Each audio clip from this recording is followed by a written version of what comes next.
with several other contenders in the running for this position, why should voters choose you?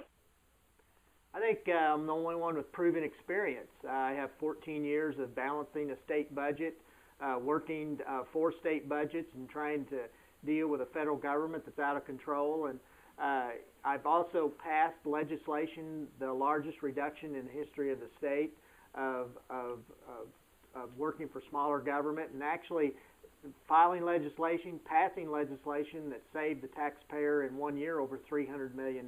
So I'm the only one that has actually done that. So, in 14 years of working on appropriations for social services, I know some of the areas that we need to do on health care, and I know that the states need some flexibility from the federal government to really make a difference on cutting out some of the waste, fraud, and abuse that are in our healthcare systems. Okay. All right. Number 2, list what you believe are the 3 most significant issues facing Missouri now, and how would you address those issues, and what are the financial and non-financial costs of your actions? Well, I think number 1 is the debt. We're $13 trillion in debt. That adds up to $40,000 for every citizen in the state of Missouri, and the unfunded liabilities are $102 trillion, which adds another $300,000 onto each individual in the state. And what we have to do is we have to begin the process of stopping the uncontrollable spending that's going on by the federal government.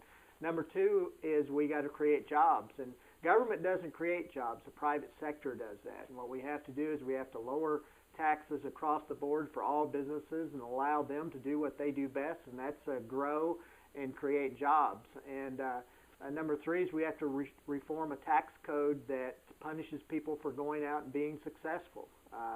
I couldn't understand in 1996 when I first run for the House why that the harder I worked, the more hours I put in, and the more people I hired, the more I was penalized by the tax code for doing so.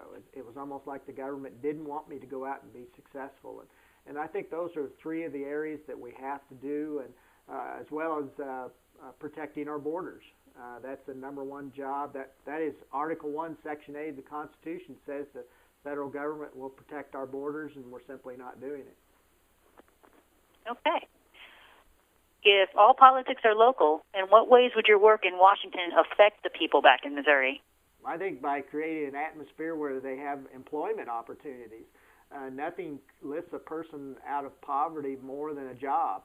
And to allow a business to flourish and not be penalized by the government for expanding and have job opportunities, that's the number 1 thing we can do to make sure that our families stay at home and are able to live in our communities is having good employment opportunities.